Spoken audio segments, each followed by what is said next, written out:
A qué, La clase en Samuelito? general se llama, o sea, se puso así porque era ¿Ya terminó, la Samuelito? forma de decir que las enfermedades Porque cardiovasculares también teníamos clase de cardio.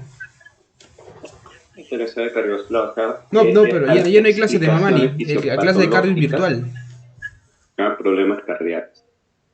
Entonces, como vemos acá, está el retorno venoso, Ya, esto es lo que Samuelito. Ya, conocemos, igual esta lo es la grabé parte para de que la lo veas fisiología, después. y lo que vamos a ver es la insuficiencia cardíaca. Como Listo, habíamos Samuelito, dicho, la cuídate, cuídate. insuficiencia cardíaca está en la cual el corazón es incapaz de bombear la cantidad de sangre necesaria.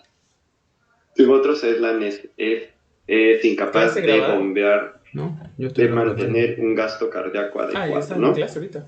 Sí, la definición 2 es un síndrome más clínico, es una definición más clínica, donde dice que el síndrome clínico es un síndrome Se clínico quita, man. caracterizado por disney y fatiga, como ya les había dicho, ¿no? La disney y la fatiga son parte de esto, ¿no? La disney fatiga parte del cortejo clínico, ¿no? Inicialmente con el ejercicio, porque recién se está instalando, y posteriormente también el reposo, cuando está el estadio más avanzado. Esto es cuando es más avanzado, acompañado de alteraciones funcionales y estructurales del corazón. ¿Qué alteraciones funcionales? La pérdida de fuerza y estructurales, lo que habíamos dicho que son fenómenos de remodelación, ¿no? Esos son los cambios estructurales. Aquí vemos en el siguiente la definición 3 de insuficiencia cardíaca crónica. Entonces ya le da dos nombres, ¿no? Cardíaca crónica aguda. Es un síndrome clínico complejo que puede resultar de cualquier trastorno cardíaco estructural o funcional que afecte la capacidad del ventrículo para llenarse o expulsar sangre. O sea, en definitiva, todos dicen que la falla cardíaca es una patología donde se afecta el corazón siendo incapaz de mantener el bombeo o el volumen de bombeo o es incapaz de mantener el gasto cardíaco, ya sea por un defecto estructural o ya sea un defecto funcional. Aquí está la definición de insuficiencia cardíaca, un poquito más complejo de tres cosas. Dice, la insuficiencia cardíaca es un síndrome clínico, ¿no? Clínico porque tiene todo un cortejo en el que los pacientes presentan las siguientes características. Signos típicos de insuficiencia cardíaca: falta de aire en reposo, disnea.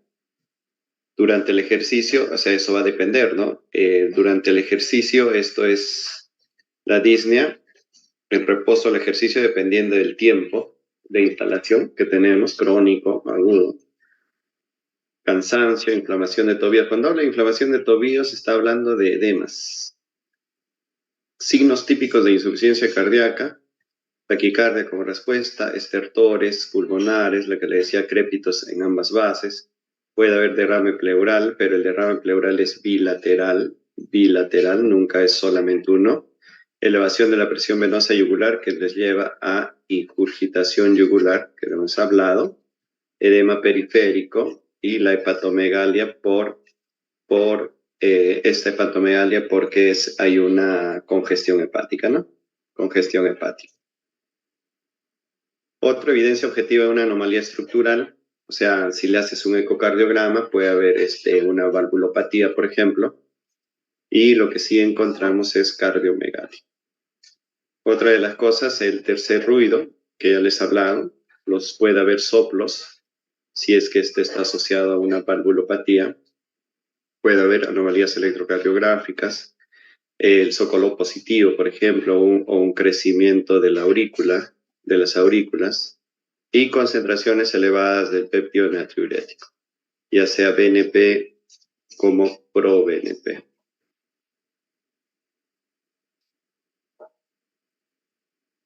Entonces, vamos a seguir viendo. Factores que se asocian a aumento de riesgo al desarrollo de insuficiencia cardíaca. ¿Qué factores se asocian? Factores modificables, el tabaquismo y la obesidad. Esto del tabaquismo puede formar ateromas. El tabaquismo también puede modificar los estados de ánimo, ¿no? En que puede ser el paciente a mayor ingesta de alimentos, cosa que le puede llevar a la obesidad, ¿no? Factores no modificables, la enfermedad coronaria, la hipertensión arterial, no modificables, pero digamos controlables, ¿no? Enfermedades valvulares, no modificables, pero controlables. Ahí está el dato. Clasificación según la fracción de eyección. Nosotros hemos visto varias clasificaciones y esta es una clasificación que nosotros vemos, ¿no? Clasificación con fracción de eyección reducida, que es el menor de 40%, lo que habíamos hablado, con fracción intermedia, que esto es, digamos, un estado un poco medio, estamos en la nebulosa, ¿no? Es bajo esto, y con función preservada. Causas de insuficiencia cardíaca con fracción de eyección conservada, la hipertrofia del ventrículo izquierdo, miocardiopatía restrictiva, ¿no? La miocardiopatía restrictiva es la que les decía, una pericarditis constrictiva, por ejemplo, está restringida, ¿no? El taponamiento pericárdico cuando se llena y la fibrosis miocárdica. Entonces, estos 4 nos hacen ver de que nosotros tenemos una insuficiencia cardíaca, o sea, podemos tener, ¿no? Si es que hacemos este tipo de patologías, ¿no? Con fracción de eyección disminuida, las enfermedades coronarias crónicas. Esto de las enfermedades coronarias crónicas, esto hace pues que se va a producir una lesión. Esta lesión te puede llevar a una remodelación y a la larga te puede llevar a una cardiomiopatía dilatada, ¿no? Porque este infarto hace que se remodele todo el ventrículo. Las valvulopatías por sí nomás, ya de tanto del volumen en el que se encuentra, por el volumen, hace que digamos, se extienda, se distienda las fibras, se distienda, y al distenderse puede remodelarse. Las miocardias dilatadas per se, las que o sea, que se dilatan así nada más, y la hipertensión, que también parecido a la enfermedad coronaria crónica, ¿no? La hipertensión les lleva primero a una hipertrofia concéntrica y finalmente les lleva a una hipertrofia excéntrica, ¿ya? ¿Qué es la hipertrofia excéntrica? Está la dilatación, la cardiomiopatía dilatada. Fracción de eyección disminuida, ya habíamos hablado cuando decíamos fracción de eyección disminuida, o sea, este es menor del 40%, ¿no? Es cuando el corazón tiene incapacidad de eyectar sangre. El corazón tiene incapacidad de eyectar la sangre. O sea, no tiene fuerza, pues, ¿no? ¿Se acuerdan? ¿Se acuerdan que hemos hablado el día de martes? Y haciendo un deterioro de la contractibilidad y aumento de la poscarga. Con deterioro de la contractibilidad y aumento de la poscarga. ¿Ya? ¿Se acuerdan? Allá había un aumento de la poscarga. También se deterioraba la contractibilidad porque el corazón estaba así de gordo y dilatado, ¿no? Esto está, digamos así, de dilatado. ¿Ya? Y aumento en el volumen telediastólico. Aumento de volumen telediastólico y aumento de volumen telesistólico. ¿Por qué? Porque el volumen de eyección disminuye. Infarto de miocardio, insuficiencia valvular, ¿no? Entonces, el volumen sistólico disminuye, el volumen telesistólico aumenta y el volumen telediastólico aumenta también, ¿no? Si se acuerdan. Lo estamos pasando así un poco rápido porque esto ya lo hemos visto cuando hemos hecho la teoría en clase, teoría en la pizarra. La fracción de eyección conservada, existe alteración de la relajación del ventrículo izquierdo. Mi problema es en la relajación, mi problema en la distensión, mi problema es en el llenado. Mi problema es en el llenado. ¿Ya? Etiología de hipertrofia ventricular izquierda, hipertensión, enfermedad aórtica, pericarditis. Pericarditis. La clasificación de la insuficiencia cardíaca va a depender de varias cosas, ¿no? Dependiendo de la forma en que nosotros vemos, ¿no? La nueva aparición que sean agudos o subagudos y que sean crónicos, ¿no? Entonces podemos decir una clasificación de insuficiencia cardíaca en aguda y en crónica. Y aquí está, esta es una clasificación que yo no les he mencionado, pero que resulta ser simpática porque los clasifica según sus síntomas relacionados con la capacidad funcional, el NIHA. Y también según la anomalía estructural. Esta es una clasificación bien simpática. Según la anomalía estructural lo clasifica en estadio A, B, C y D. Esto es importante aprenderlo, ¿no? Porque dice anomalía estructural no identificada. Estadio A. El estadio B con enfermedad cardíaca estructural desarrollada.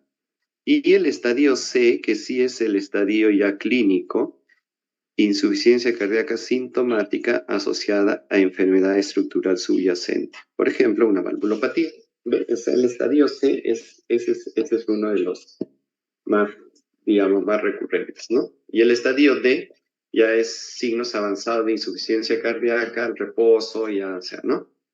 Y en el NIHA habla pues del clase 1, clase 2, clase 3 y clase 4. Entonces, de acuerdo a esto, si ustedes se dan cuenta, en este sentido, va desde no tener limitación en la actividad física, quizás el ejercicio dice no causa fatiga, a la clase 2 con una ligera limitación de la actividad física, pero sin síntomas en reposo, y ya en la clase 3, ya limitación a la actividad física, aún sin síntomas en reposo, pero cualquier actividad física provoca la aparición de síntomas.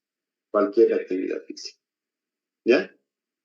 Entonces, en la clase 2 ya es, digamos, algo que uno es observable, ¿no? Dice ligera limitación de la actividad física. Sin síntomas en reposo, eso es importante. Y la actividad física normal causa fatiga. Perdón, disculpe. Acusada limitación de la actividad física en la clase 3. No son ligeras ya. Aquí lo que llama la atención es estas dos cosas, ¿no? Sin síntomas en reposo, sin síntomas en reposo. Y que la actividad física que a menor actividad física, mayor dice. En la clase 4, incapacidad de realizar actividad física, ¿ya? Y los síntomas ya son en reposo. ¿Lo ven? En reposo. Clasificación funcional, aquí está la que les digo, el nervio. ¿Qué dice? Clase 1, sin limitaciones, Disney a grandes esfuerzos, o sea, si ya pues en una carrera de 100 metros, ¿no? Actividad física no habitual, la clase 2 es un poquito ya más comprometido, ligera limitación, sin síntomas al reposo, Disney ya moderados esfuerzos, la clase 3, marcada limitación con Disney a leves esfuerzos, ¿no? Lavarse, vestirse, comer, ya situaciones cotidianas. Y la clase 4 ya es al reposo, ¿no? La Disney al reposo. Es importante, ¿eh? Ese motivo, ese preguntarles en el examen para ver cuál es de esto, ¿no? A veces la confusión, esta no hay mucha, porque aquí este es fácil, Disney al reposo. Pero la confusión es entre este y este. Solo que acá nomás la diferencia entre los dos es la Disney moderados esfuerzos y aquí a leves esfuerzos. Este a moderados esfuerzos, leves esfuerzos, y este a ligera limitación, y este es marcada limitación, ¿no? Esto un poquito que se complica a veces en el momento de clasificar. La fisiopatología, que es la que nos interesa también, hemos dicho que en la insuficiencia cardíaca con fracción de eyección baja, el volumen sistólico final y el diastólico final están incrementadas, hay una mayor presión ventricular al final de la diástole, ¿no? Entonces aquí llena más sangre, incremento en la presión de venas y capilares pulmonares. Si nosotros recordamos, vamos a escribir sobre nuestras hojas y, a ver, vemos, ¿ya? Entonces aquí estamos dibujando el ventrículo, aquí está la aurícula, y esto es lo que sucedía, ¿no? Esto es lo que nos sucedía. Dice incremento de la presión en venas capilares y pulmonares. Entonces, Aquí aumenta la presión porque ha aumentado el volumen telediastólico. Aquí ha aumentado la presión porque aumenta la presión en la aurícula.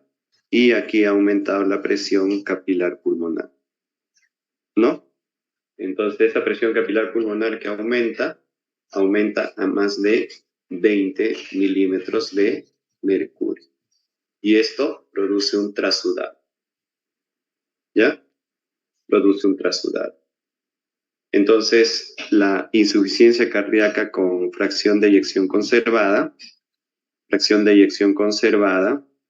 ¿qué es lo que me dice? Miren, este es un corazón normal y este es un derrame pericárdico. Lo que ven acá, este es derrame pericárdico. Entonces, ¿cuál es mi problema? Mi problema es en la relajación, mi problema es en la distensión. Otro de esos problemas, derrame pericárdico, ya les dije, y el otro problema es esto de que ven acá. Esto es la hipertrofia ventricular izquierda. Hipertrofia ventricular izquierda. Y vemos qué es lo que sucede. Lo mismo, mi compromiso es de relajación ventricular. Ese es mi compromiso. Ya no es que el volumen telediastólico haya aumentado y nada de eso, sino mi problema es que se relaja, no se puede distender. Limitan el llenado ventricular y hay mayor presión ventricular. Mayor presión ventricular y nuevamente, ¿no? Si hay mayor presión ventricular, hay mayor presión auricular. Y nuevamente el PCP está incrementado más de 20 y hay un trasudado.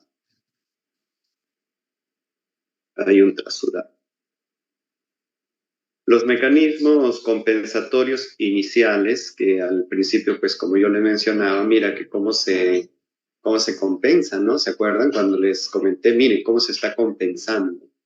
Y al final se compensa, pero se hace un autohold, ¿no? Se compensa, pero solito se pone el tackle. Porque al final lo que está tratando de compensar, en vez de compensar, complica el corazón, ¿se acuerdan?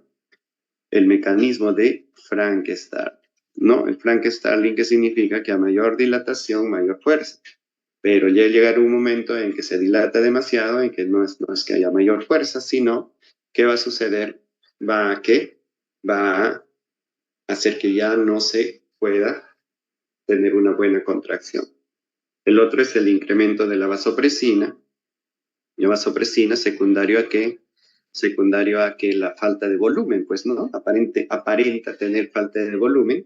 ¿Por qué? Porque la presión arterial, el volumen sistólico, el gasto cardíaco ha disminuido, por lo tanto impresionaría tener menos volumen en el cuerpo y por lo tanto se libera vasopresina, ¿no? ¿Y por qué qué es vasopresina? Te produce vasoconstricción y te produce más absorción de agua.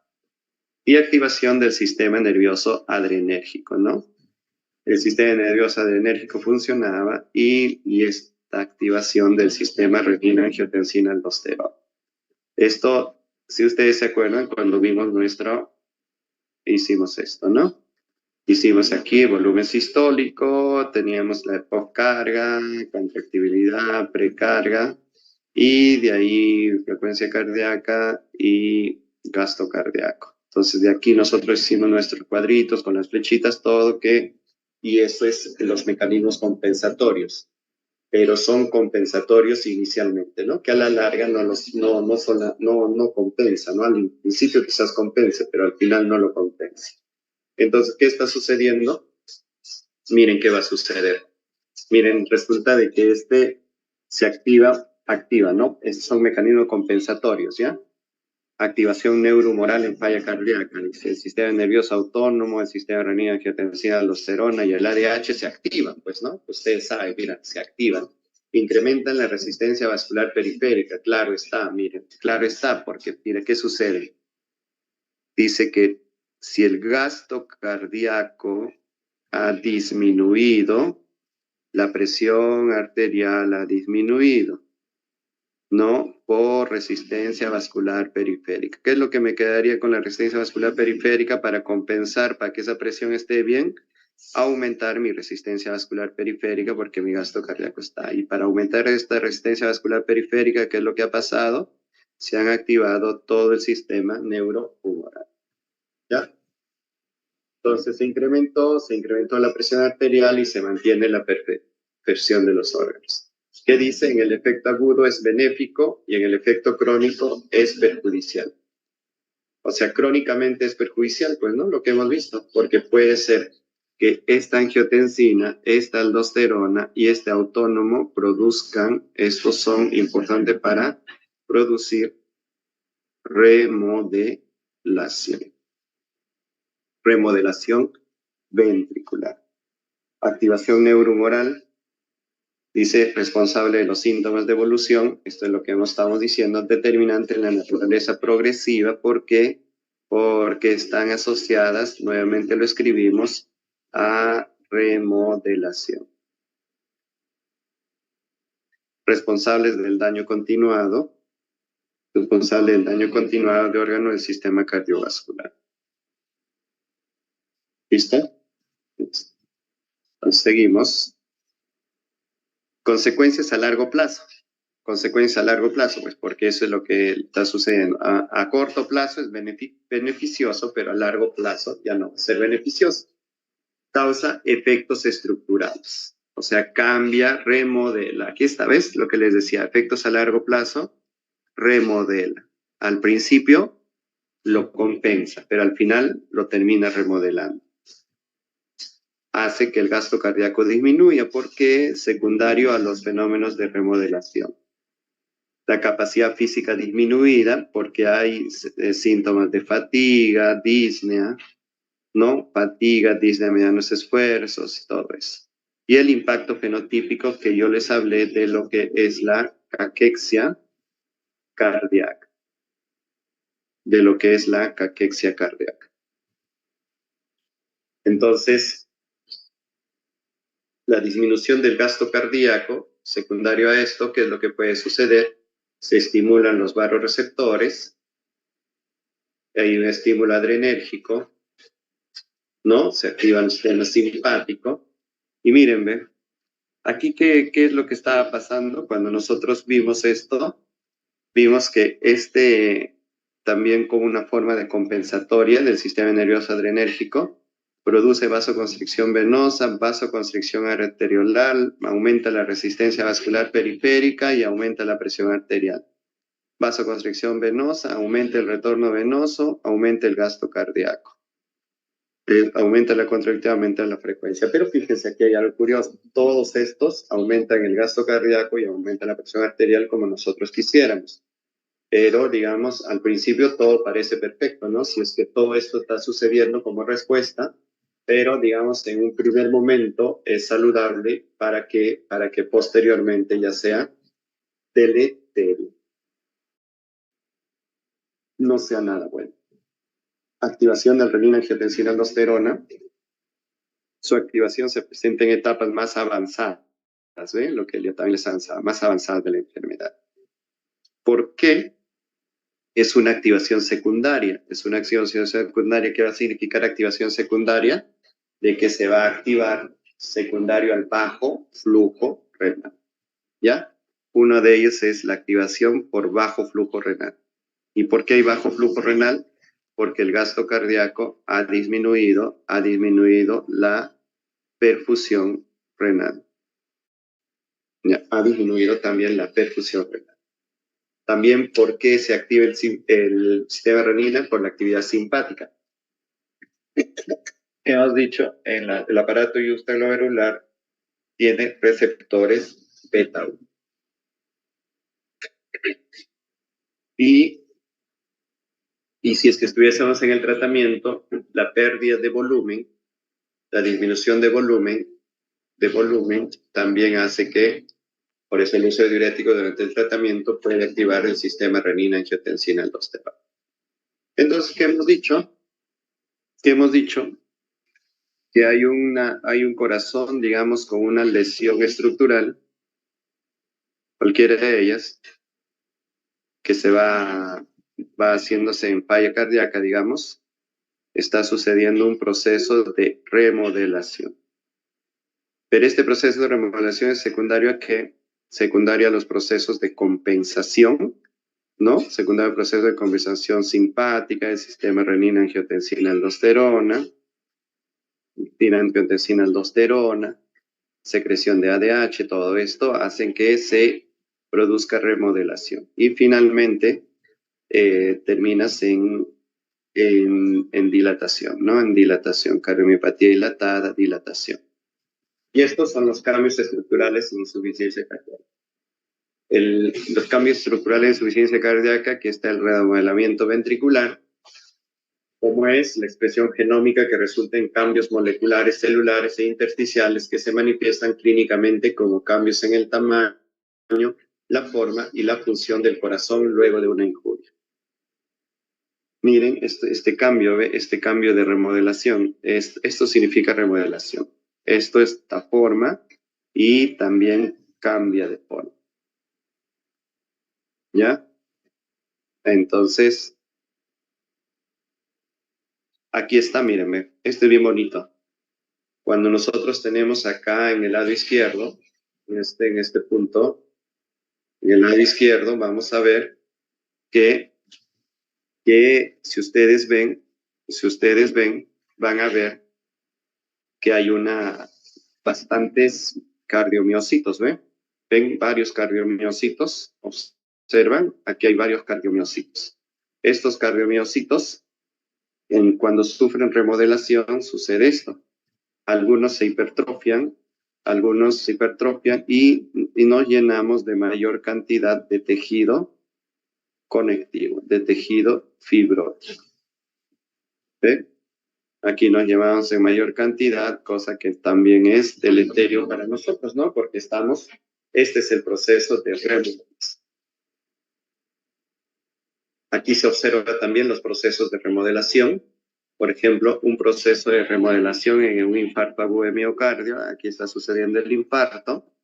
El proceso de remodelación se inicia no solo acá en el lugar de la lesión, no solo se inicia en el lugar de la lesión, sino también comienza a extenderse hacia los otros. Primero se va a hipertrofiar estos se hipertrofian, ¿por qué? Como compensación, ¿no? A que no está funcionando una parte del corazón. Y luego de esto, mira cómo se remodeló, y luego esto se extiende. Se extiende tanto que produce una cardiomiopatía dilatada. La primera causa de cardiomiopatía dilatada o de insuficiencia cardíaca es secundario a infartos agudos de miocardio. Aquí, falla sistólica, mire cómo se remodela. Primero el corazón está acá así, luego hay una hipertrofia, y luego finalmente hay una dilatación, un corazón dilatado. Aquí, ¿cómo se pueden estructurar? Aquí los sobrecarga de presión, sobrecarga de volumen, sobrecarga mixta de los infartos. La sobrecarga de volumen hace que nosotros prontamente tengamos mayor cantidad de fibroblastos y mayor cantidad de colágeno, como vimos en la figura, y el miocito, lo que está así, miren cómo se alarga, mayor de longitud que de grosor. Y sucede lo que les decía, la hipertrofia excéntrica, se dilata. En la sobrecarga de presión, ¿qué es lo primero que va a pasar? El miocito se aumenta de grosor que de largo. Entonces se va a producir una hipertrofia concéntrica, pero a la larga se hace hipertrofia excéntrica, o sea, mayor longitud de grosor. En el infarto de miocardio hay hipertrofia y dilatación, ¿no? ¿Por qué hay hipertrofia? Porque este segmento de infarto se dilata y este se hipertrofia. Luego de eso ya todo se dilata.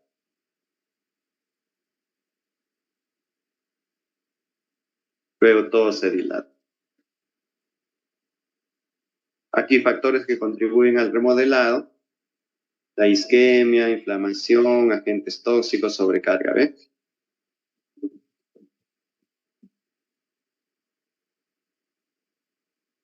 Signos y síntomas de falla cardíaca. Estos son síntomas en general, pero por bajo volumen minuto. Estos son síntomas anterógrados, ¿no? Síntomas anterógrados. astenia, fatiga, sudoración, bradisiquia, confusión, somnolencia, palidez mucocutánea, cianosis. Miren, ¿ya?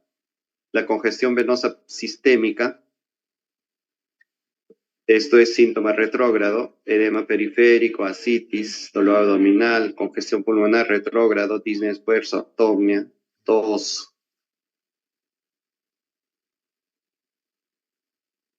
Insuficiencia cardíaca izquierda, esa es la que nosotros hemos visto, aquí está, miren, la disnea paroxística nocturna, la congestión pulmonar, los efectores, los crépitos, el esputo asalmonado. El esputo asalmonado es una hemoptisis, o sea, bota como si en la saliva estuvieran puntitos de sangre, taquipnia, puede haber cianosis, le dije como síntomas anterógrados, ortopnia es un síntoma retrógrado, taquicardia como respuesta compensatoria y las disneyas, ¿no? La insuficiencia cardíaca derecha es casi más da síntomas retrógrados. Esto es cuando falla exclusivamente el ventrículo derecho. Ya, por ejemplo, secundario a hipertensión pulmonar. Aquí sí, ingurgitación yugular. Cuando falla el izquierdo, va a fallar al derecho. Entonces aquí habría ingurgitación yugular. Si aquí estamos hablando solamente si fallara el ventrículo derecho, ¿no? Ingurgitación yugular, pero cuando falla el izquierdo, secundariamente va a fallar el derecho y va a tener los mismos síntomas que ven acá. Presión venosa central, edema en miembros inferiores, hepatomegalia, reflujo hepatoyugular y ascitis.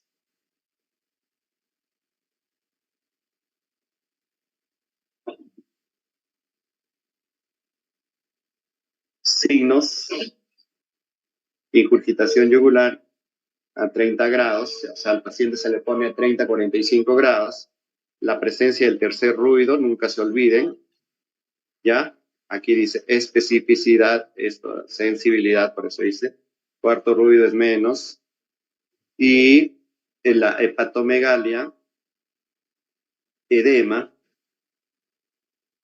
y los crepitantes, ¿no? Cada uno tiene su sensibilidad diferente. La sospecha de insuficiencia cardíaca, recuérdenlo, es clínica y se basa en la presencia de signos y síntomas.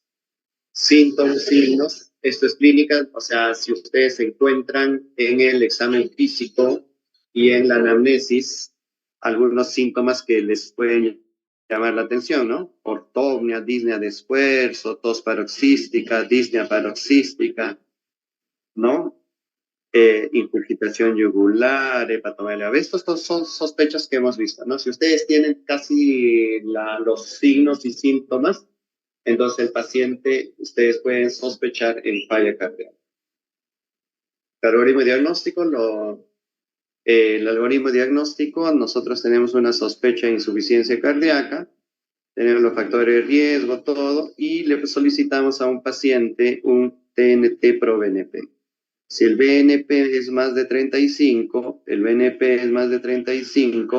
entonces yo hablo ya de falla cardíaca. Si el NT-proBNP es mayor de 125, yo hablo de falla cardíaca.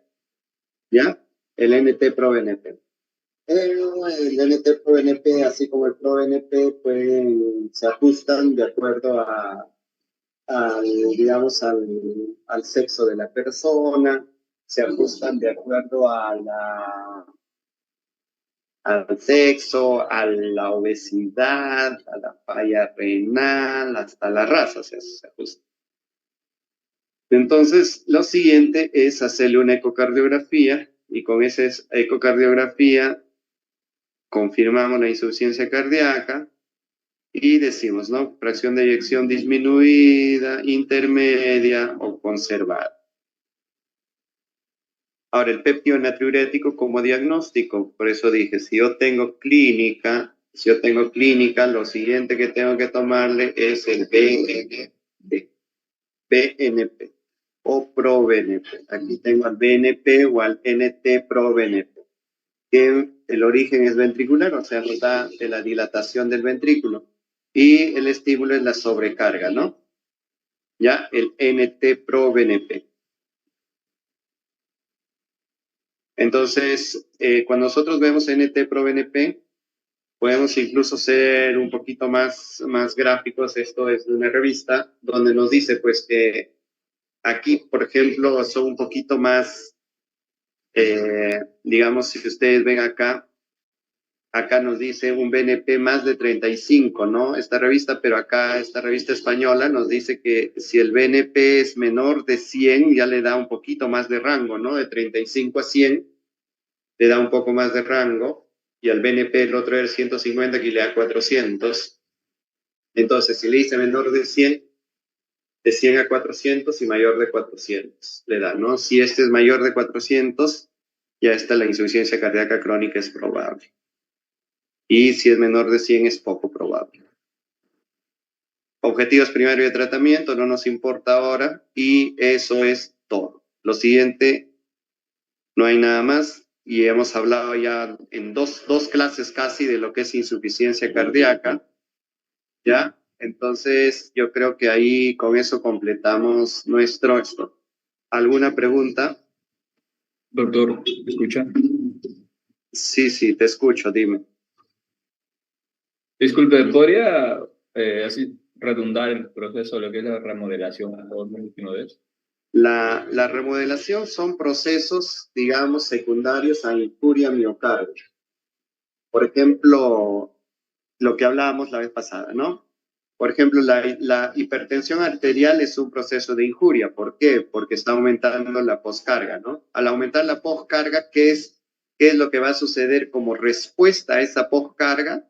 Va a haber una hipertrofia del ventrículo izquierdo. ¿Hasta ahí estamos de acuerdo? ¿Sí? Sí, ¿no? Ya, entonces, esa hipertrofia es tanto, que el cuerpo, ¿qué es lo que hace?